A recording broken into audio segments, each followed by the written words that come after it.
Tax മിക്കപ്പോഴും സാലറിയുടെ ആൾക്കാർക്ക് മാസം മാസം സാലറി പിടിക്കുകയായിരിക്കും ചെയ്യുന്നത്.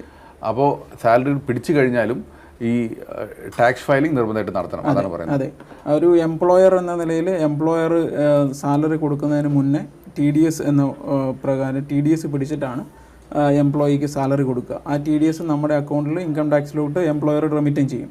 പക്ഷേ അത് ഒരു അഡ്വാൻസ് ടാക്സ് എന്ന രീതിയിലാണ് TDS പോകുന്നത്. ആ TDS അടച്ചെങ്കിൽ തന്നെയും എംപ്ലോയി എല്ലാ വർഷവും ഇൻകം ടാക്സ് റിട്ടേൺ ഫയൽ ചെയ്യണം. ഓക്കെ. അപ്പോൾ ഇതിൻ്റെ ടൈം പീരീഡ് എങ്ങനെയാണ്? ഇൻകം ടാക്സ് ഫയലിംഗ് എന്നാണ് ചെയ്യേണ്ടത്? ഇൻഡിവിജ്വൽസിന് 31 ജൂലൈ ആണ്.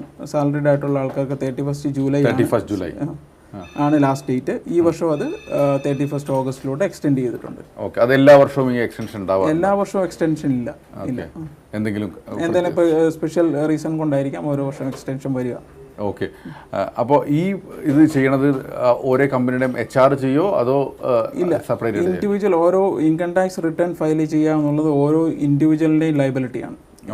ഒരു കമ്പനിയെ സംബന്ധിച്ച് അവരൊരു TDS പിടിച്ച് എംപ്ലോയിയുടെ കയ്യിൽ നിന്ന് TDS ഡിഡക്ട് ചെയ്ത് അടയ്ക്കുന്നു എന്നുള്ളത് മാത്രമേ ഉള്ളൂ. പക്ഷേ റിട്ടേൺ ഫയൽ ചെയ്യുക, ഇൻകം ടാക്സ് റിട്ടേൺ ഫയൽ ചെയ്യുക എന്നുള്ളത് ഓരോ എംപ്ലോയിയുടെയും അല്ല ഓരോ ഇൻഡിവിജ്വലിൻ്റെയും ലയബിലിറ്റിയാണ്. അവർ തന്നെ അത് ഫയൽ ചെയ്യണം. അത് എങ്ങനെ ചെയ്യുക? അത് ഇൻകം ടാക്സിൻ്റെ ഒരു യൂട്ടിലിറ്റി ഫോം ഉണ്ട്, അതുവഴിയാണ് ചെയ്യുക. അവർക്ക് ചെയ്യാം. വേണമെങ്കിൽ ഫോം 16 എന്ന് പറയുന്ന TDS പിടിച്ച് എംപ്ലോയർ TDS പിടിച്ചതിൻ്റെ ഡീറ്റെയിൽസ് നമുക്ക് ഫോം 16 വഴി നമുക്ക് ഇഷ്യൂ ചെയ്യും.